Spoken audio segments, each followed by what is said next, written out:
Yeah, what's up, ladies and gentlemen? Welcome to another edition of eXtelevision. We are watching a match from the Portland Burnsiders up against We Don't Lose Pubs.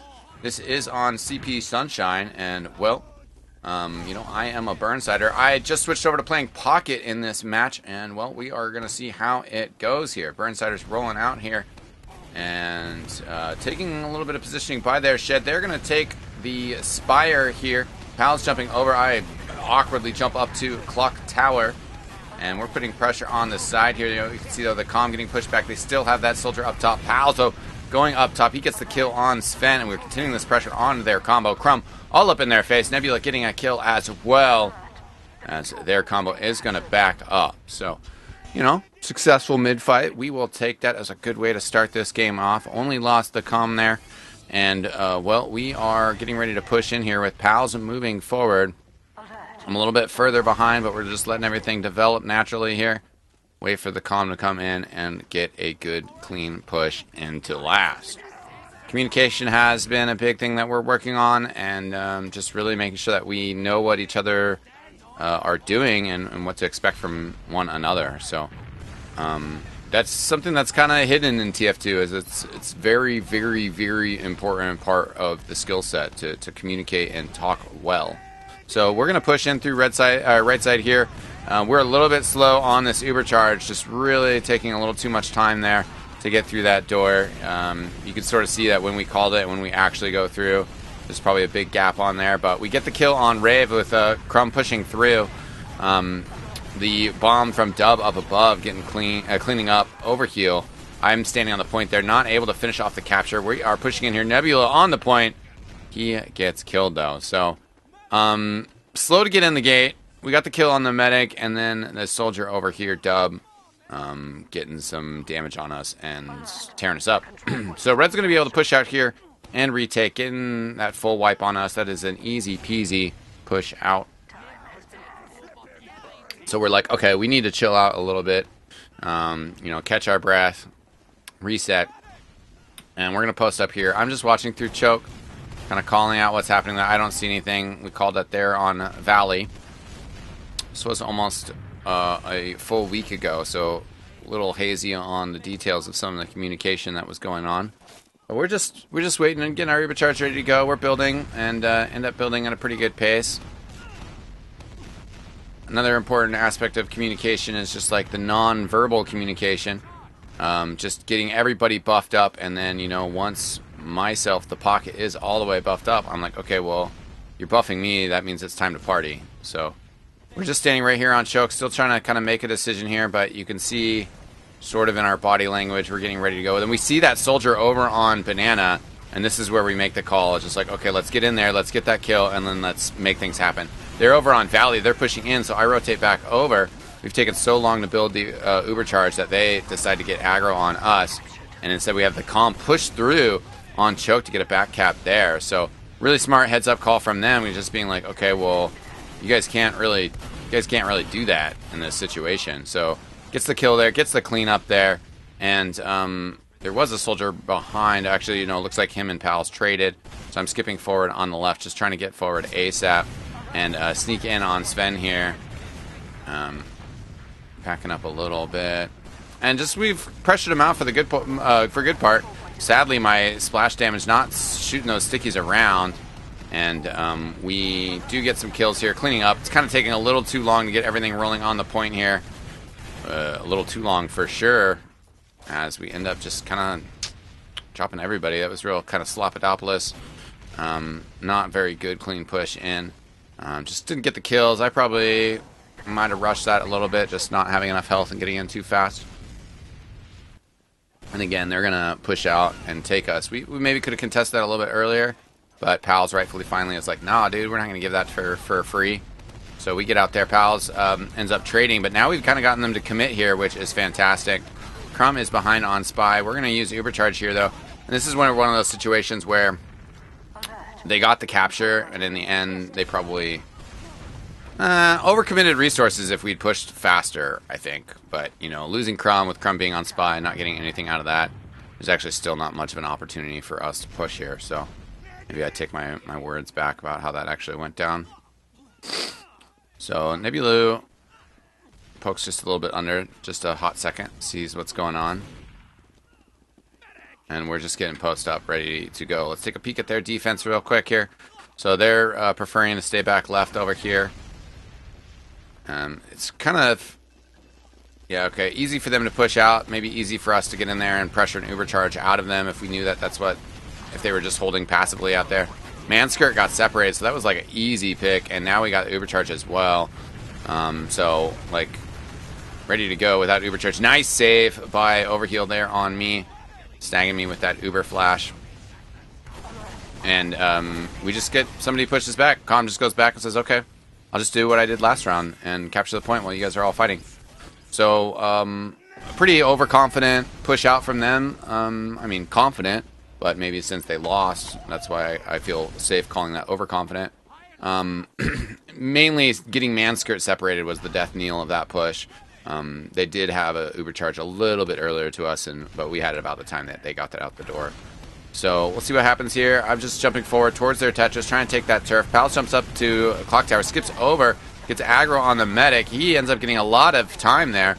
With Crumb's help, he gets the kill there. And I've had to kind of back up just a little bit, getting ready to re-engage. We get that scout on the shack. Their demo on Tetris is going to get cleaned up as well. And that's it for them. So I'm going to push forward and get aggro. I'm like, yo, let's do this, fam. Something like that. I'm not really that hip.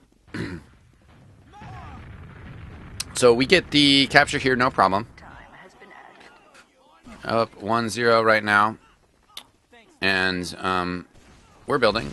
Actually, no, we're not. We have uber charge. They're building. And we're getting ready to go in here. Kind of slowly going in through lobby. And then we're like, okay, let's get ready to push scouts in through left side. We're taking this slow. And we use charge there. I don't know why Overhealed's model not working. And I'm just going to push forward into this demo, man. Kind of, sort of. Try to get the kill. We're going pretty slow here. We didn't really do a good job of actually getting through or really taking any turf or positioning with that uber charge. And also really should have used that a lot more aggressively considering they didn't have uber charge. Nonetheless, though, good work from our scouts and Nebulu staying alive and putting out damage there to make sure that we make it happen. I'm going to watch for to find Sven here. Let's watch their roamer to see his rollout.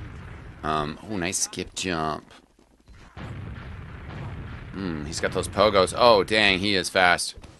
I need to copy that next time I roam here. So, Pals gets up top of the clock tower here. And Sven, man, dude, still 200 health for the longest time. Finally takes a shot. He's down to about half health. We do get a kill on Blurg. And their soldiers kind of rotating up top. Pals coming off their Tetris. I think he was trying to skip jump there. I'm not sure. He ends up getting finished off. Overheal had gone down as well. And I'm getting all the way back out here towards Pack. Calm is in, though, and we're going to stay in and contest. I've come out to re-engage. Calm gets trapped over, or takes big damage shot. But he's going to be able to get that Pack over on the side. I'm helping out. And we're still fighting, contesting, and make him use. So, in the end, that was a good long mid fight for us. We went from just losing our med to being able to get them to use uber charge, and really going to be able to get set up on second here. So that's good. The Calm floating around on the side, not quite able to get the kill on Sven. Crumb comes by a little too late to help out, and just scares him off. So we're getting set up here. Pals watching Valley and Bulu kind of on choke, and I think I was calling out that we need to get backside here. We need to get out, we need to get out, we need to get out. And unfortunately, we end up getting trapped there. That was just a kind of a dangerous situation with me still respawning and having recently lost the Calm. Oh, excuse me for my PugChamp sounds going off in the background, but I guess that gives me a quick opportunity to plug them, because I can't even find it. Okay, we're just going to have to deal with it if it pings at us again. Oh, and there we go, man. So, I mean, we lost the Calm on mid, or in that transition after mid, and they were just pushing in aggro. We lost that other player quick. I believe I called that we needed to get back, but we just did not get back for far enough. Yeah. So anyways, 2-1 is the score right now. And they send somebody over to their Tetris. I get good damage on him. Don't get the air shot. Neither does Nubu, but Pal's finishing him off. So good focus there, making sure that we get a kill. The calm goes down, and, well, our mid is not going so well. I'm out on Valley. I'm thinking about coming in, and then I die. And I believe this was a scenario where we had some really mixed communication there. And I now that I've recorded this, I'm going to watch that video again, watch that third person's perspective, see exactly how that went down. But I remember I was getting out of Valley, and I was kind of already getting out, and then somebody said to get out, and then somebody else said to get in, and it's kind of, you know, when there's this like back and forth of calls, you know, and somebody says, no, we want to stay in, after somebody saying we need to get out, then that makes me seem like we really, really need to commit. And so I just jumped forward, and I was like, let's get out there, let's fight, let's win this. And then I just died, you know. So that was a really big miscalculation, mismanagement. But now we're holding close lobby. We're thinking about pushing out here, just really slow, and no, it doesn't happen. Like I said, I just switched over to Pocket, and we're still tightening things up here. Pretty much still a success, though, on that push out, considering that we got Rave, and we got another kill. So it was really unfortunate there that Overheal and I weren't synced up well enough, that he had the beam on me and healed me, or Ubered me as I went through that door. But like I said, we did end up pretty positive after that. Still not in control of Spire quite yet, but we have this turf. And they're running Spy as well. If I remember correctly, I think we shut this down, but we kind of had suspicions of like, okay, well, they just conceded second. You know, maybe they're running a Spy. And, yeah, Pals spotted him there, so we were like, okay. And gets a little hairy here. Like, Overheal bumping back into him. But they're nice and slow, so we're taking our time. The Spy is called out, and I think that's when I was just like, let's just move forward. Keep an eye on our backs, but move forward. We're in Banana. I may be a little out fast here, but since we have the charge, the rest of the team can keep up to us. We don't see him. We don't need to use it right away. And we take their Tetris. We're getting frags. Get their medic. And we're like, awesome, dude. Just took mid for free, basically. Didn't even have to use middle. And got a bunch of kills. So with their medic down, that gives us middle. That gives us second. 5 CP is such an interesting format. I think that it is something that's like really unique to TF2 and plays really well. It's just really rough in that, you know, it could be 5-0 and 5-0 that doesn't really seem close, or just this momentum and back and forth where so many people psychologically feel like, okay, well, we just lost 1 point, we can defend the next one, but generally if you lose 1 point, you almost lose 2 points, you know. So here we go, a little bit better, cleaner execution of that push in. I don't know how I whiffed that jump in, but we get across. We shut some players out. I get some pretty good damage out there quickly. I'm surviving. Shotgun is out. Finally go down, but we got players on the point, and we get to halftime with that 3-1 lead. So we were pretty happy about that. We didn't really have too much of a halftime chat, you know, about things. Didn't really have to get into it too much. But, you know, definitely that one moment where I was in Valley with Overheal after we were kind of like losing a mid. And we had like half our team up, but really just waffling whether we actually could have won that fight or not, you know. So that was definitely one of those things where just watching from a third person perspective, it just really seems, even from that, it just seems really undecided and, you know, curious about where it's at, you know, what we're trying to do. That's just, I don't know, easily apparent in the gameplay, but there definitely was some communication kind of going on with that as well. So, like I said, that's stuff that the Burnsiders have been working on. I think we're making good improvements on it. There's just so much going on in this game besides just your DM. And I know that my DM could sharpen up a lot more. My decision-making could sharpen up a lot more. Well, now that I have the Burnsiders and we're playing an ESEA, you know, I got good motivation to work on my DM for TF2.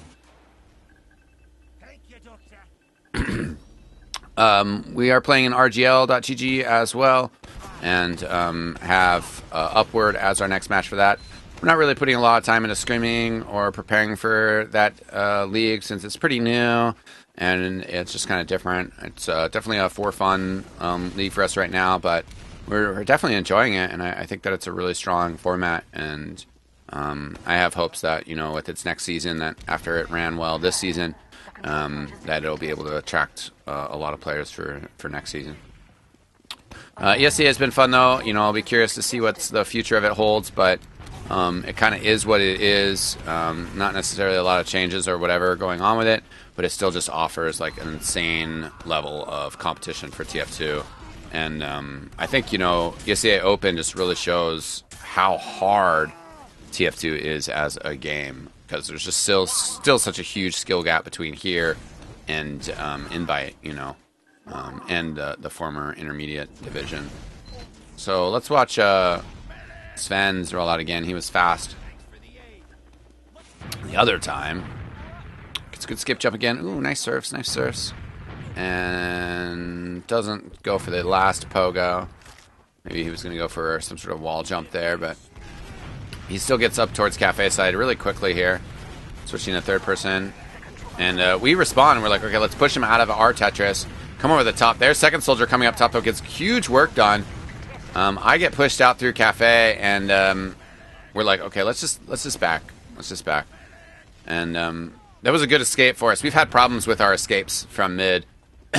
And getting over heels back towards Cafe was something that also made me happy, because I felt like it prepared us to maybe re-engage if we wanted to. You know, we kind of had that option still out for us. So we end up losing Crumb there. He kind of gets caught on the wall. Unfortunate, but we were sort of already not in a great position with our numbers to defend that. So it was like, okay, cool, whatever. And we're just going to, you know, hold in lobby here. They're pushing players through left. We were up close through right. Felt pretty good here, but as we rotate out, we kind of take our eyes off the right side. I'm kind of torn both ways. Overheal drops, which is real unfortunate. I go down. They have players on the point, and they get that cap. So that seemed like it was going to be a good defense. Obviously, dropping Uber doesn't help. I feel like if we had Uber there, we would have held no problem, you know. So you kind of just got to shrug it off. You know, I don't think we even said anything about the Uber charge being dropped. You know, that's the sort of thing that stuff just happens, and you can't just say something snarky about it. You know, you just have to take every loss as a team and move forward, turn them into victories. So we're trying to do just that. Pal's getting forward. I'm a little bit slow on doubling up with a jump, but I'm trying to clear their Tetris, then throw some spam out. We're getting kills here. We're working over to the right-hand side and controlling our Tetris. Scout gets in and can't quite get enough damage on Overheal. So that was a good mid for us. Again, it sort of seemed like there wasn't the best cohesion between myself and Pals. Here, I call through Valley. We don't get Nebulu with us, which might have been good, but we were so clear and everything, and I don't know, we might have calmed that was like no big deal. And I think that, you know, if he had engaged anybody, I would have been able to get the flank on the people that he engaged and get some frags. But, you know, I've been stressing that we need to play as a really tight unit, and that's something that we're just trying to work on overall. Nebulu got picked on the shutter traps. Unfortunate. Oh well. That does bait them to use the Uber charge here. I get kind of trapped over on the side, juggled a little bit. So we get the later pop. I'm just going to try to clear up frags afterwards. Get the shotgun kill on their demo man. And kind of backing up, kind of assessing the situation. I jump forward to kind of retake turf and get that kill on the scout. And we have spawns coming back up with Nebu and other people. So, and then we're like, okay, let's dry push. They don't have heals. I just jump in quick through left, trying to get my players in with us. I take a lot of damage pretty quickly here, but you know, it's not a problem. Just kind of rotate out, get other players to get the heal, and we're going to get the capture. So that was a good round. You know, we did not win middle. We had to concede second, and then it worked out. So it's now 4-2, and we're feeling good about ourselves. which is always a plus. Let's get back in here and see how this mid-fight goes. Nebu taking a lot of damage early, but he gets an arrow. He gets back up healed. He's going to soak the beam right now. I'm jumping over to our Tetris. Down to 50 health, but able to get some distraction going on. Oh, Neb almost gets that juggle kill. I'm down. Calm is down. We get a big flank by that scout. Overheal. Nice rotation to get over the side. Nebu trying to save him. He's doing a good job dodging damage and getting work done. Wow, Nebu. Oh, there he goes. Taken down finally, but Pals gets the kill there. Overheal on the side, and Pals swooping in here as the scout having some lag issues, and Pals getting the frag. Wow. That was like Overheal winning that mid with fantastic dodges. Pretty much. But that was a tenacious fight. That was the word I was looking for there. The control point is being contested. So we're going to get the capture here, and we have an Ubercharge advantage. Just going to get post up. Again, just try to utilize patience. And we're going to skip through Banana Cafe here off a little bit of information that we have. Nebu pushing onto that pack, and backside of Spire. We're just going to force them back. Pal's jumping in. Pretty good cohesion on those jumps. And the Calm also sneaking from behind, got a drop on their medic, so we're feeling confident. We're just like, all right, awesome. Crumb's going to get out. Perfect play there by him, coming in, getting some pressure, getting some damage, and then floating out. We're just like, dudes, let's just do this. Let's just end this game with a good, clean executed push. Jump in, get the kill on Crazy Monkey. I'm like, all right, dude, I'm just going to get behind. Look at this. Look at me right here. I'm like 3 health. I'm just going to slowly work my way forward, get some spam out there. I get picked off by Blargface, and the end of the game got cut off. Oh, that seems so typical of ESEA. You can't have anything without some sort of problem. But as you can imagine, ladies and gentlemen, that takes us to the 5-0 victory, or 5-2, excuse me. They totally got some points there. 5-2 victory. Over We Don't Lose Pubs, and was a good game against them. You know, they just had a little bit of issues of dropping Rave, dropping Manskirt, and some inopportune moments. And, you know, a couple of those rounds definitely could have gone their way, and the game could have dragged on a little bit longer. But it was really good. It was really fun. We definitely out-fragged them a good amount, but the damage that we put out, they actually put out more damage than us. So that indicates we were doing a better job focusing frags and with our teamwork. So pat on the back for the Burnsiders. We were really happy with that one. And that came after the backs of our first RGL.GG win. So we were in a really good mood. And yeah, Sunshine. I think that a lot of things clicked for us there. And, you know, we'll just feel a lot better the next time that we play that. And, you know, it gave us a definite confident boost in ESEA. So we'll see how things continue to go. And I'm going to cast our follow-up match to this, which was on Snakewater up against Blanc Megazord. So tune in for that. Thanks, ladies and gentlemen. I'm eXtine. I'll see you guys next time. Peace out.